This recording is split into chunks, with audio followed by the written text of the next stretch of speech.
In this video, I'm going to show you how you can download large amounts of data for third-party analysis. Before accessing this feature, you must be logged in.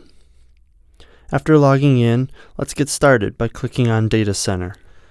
Data Center should feel pretty familiar if you are used to using the rest of the VDM. We start by selecting the trial years that we want to export data from.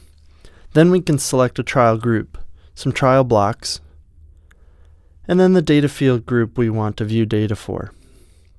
After we select these parameters, we then have access to all of the varieties that existed within these parameters. You can select individual varieties or all of them. For the sake of this video, let's go ahead and select all of them. Now let's click Preview Data, and wait a few moments while the VDM collects all of the field data for each of the trial blocks we selected.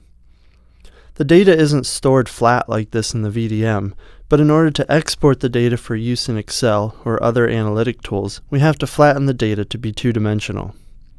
You don't have to preview the data before downloading, but it's an option if you want to see what you are going to get.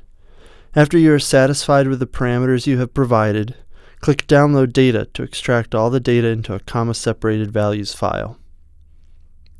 That's it. Just a simple and clean tool to extract data out of the VDM. Check out mediusag.com for more support videos.